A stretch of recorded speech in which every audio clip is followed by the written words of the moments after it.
आज समझते हैं संधि का कॉन्सेप्ट, संधि का क्या मतलब है, संधि कैसे जुड़ती है और संधि के प्रकार कितने होते हैं। तो संधि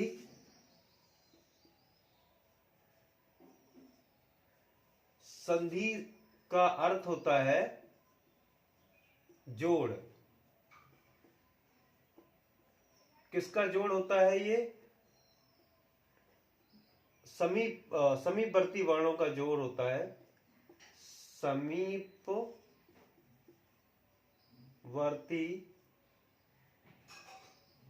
वर्णों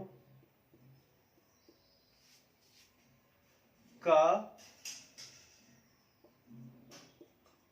जोड़ जो परिवर्तन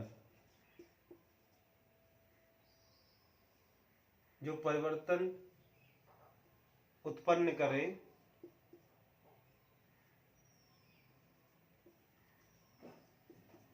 वह क्या कहलाता है? संधि कहलाता है। जो संधि शब्द है, ये संधि शब्द भी संधि, इसकी भी संधि हुई है इसकी, तो इसका अगर विच्छेद करेंगे तो ये हो जाएगा सम प्लस धी। ये संधि शब्द भी संधि किया हुआ है। और ये जो है, क्योंकि पहले शब्द के आखिर में अगर व्यंजन होता है, जब हम इसको अलग अलग करते हैं तो शब्द दो अलग अलग होते हैं। तो पहले शब्द का आखिरी वर्ण जो है अगर व्यंजन है तो वो व्यंजन संधि है। तो संधि ये कौन सी है? व्यंजन संधि है। अगर संधि शब्द की बात करें तो संधि शब्द जो है वो तीन प्रकार है उसके। एक होता है स्वर संधि, दूसरी होती है व्यंजन संधि, और तीसरी होती है विसर्ग संधि। हमारी वर्णमाला है, उसमें भी स्वर दो प्रकार के मुख्यतः हैं, एक स्वर व्यंजन, और फिर विसर्ग आता है जो अयोग भाव होता है। अयोग भाव का मतलब विसर्ग और अनुस्वार, जिसको हम स्वर में और व्यंजन के अंदर दोनों में जिसका योग नहीं करते, वो उनसे अलग होते हैं, अयोग भाव। तो इसी प्रकार से संधि होती है। तो स्वर संधि में जैसे एक उदाहरण लेते हैं, विद्यार्थी।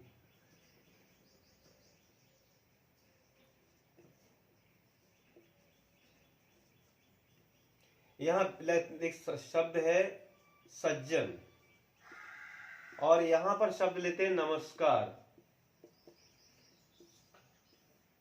अब देखेंगे कि जो विद्यार्थी है, यहां पर जो है, यहां पर अक्षरों में जोड़ हुआ है, यहां समीपवर्ती अक्षरों में यहां पर जोड़ है, ये यहां जोड़ है। अब इसको अगर हम विच्छेद करते हैं इस विद्यार्थी में, तो विद्या प्लस अर्थी, और यहां होगा सत्य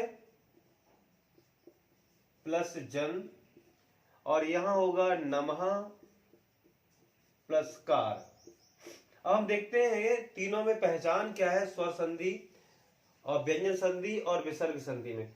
संधि तीन प्रकार की होती हैं, जैसा कि अमूमन जानते हैं सब। और संधि में जो यहाँ पर संधि किसे कहते हैं और संधि क्या है, तो संधि में क्या होता है, पहले शब्द का आखिरी अक्षर, दूसरे शब्द का पहला अक्षर या वर्ण, तो पहले शब्द का आखिरी वर्ण, दूसरे शब्द का पहला वर्ण, जो दोनों जुड़ते हैं वही समीपवर्ती होते हैं। और उन्हीं से जो विकार या परिवर्तन आता है, मतलब नया जो वर्ण बनता है, नया अक्षर बनता है, वही संधि कहलाती है। अब देखते हैं यहाँ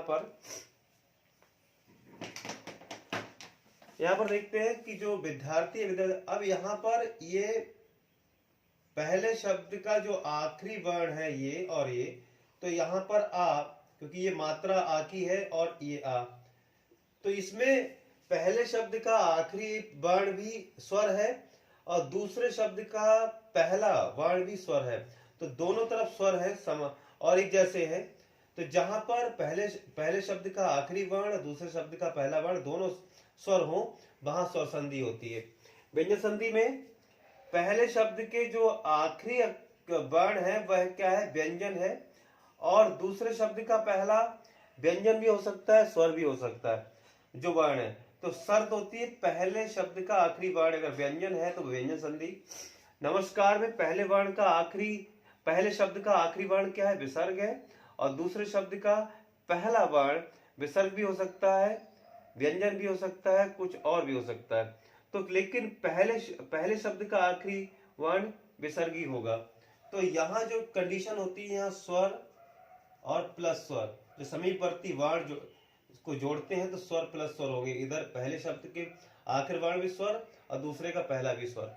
यहाँ पे क्या होगा, व्यंजन होगा पहले शब्द का आखिरी वर्ण, और उसके बाद में व्यंजन भी हो सकता है और प्लस स्वर भी हो सकता है।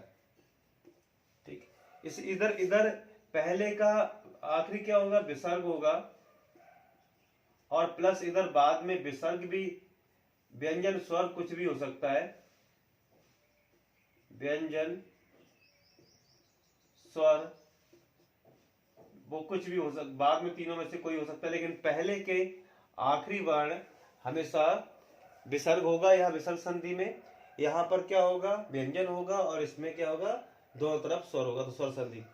और संधि का मतलब है निकटवर्ती या समीपवर्ती वर्णों का मेल से जो विकार उत्पन्न होता है, जो नया वर्ण बनता है, वह संधि कहलाता है।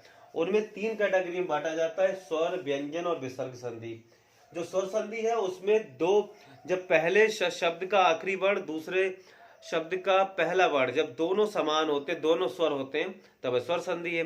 और व्यंजन संधि में पहले का आखिरी व्यंजन हो, दूसरे का पहला स्वर व्यंजन कुछ भी हो, तो व्यंजन संधि होती है। और विसर्ग संधि में पहले शब्द का आखिरी वर्ण हमेशा विसर्ग होगा और दूसरे का पहला कोई भी हो सकता है। तो ये संधि का परिचय था, संधि के प्रकार और इसका कॉन्सेप्ट। फिर मिलते हैं, धन्यवाद।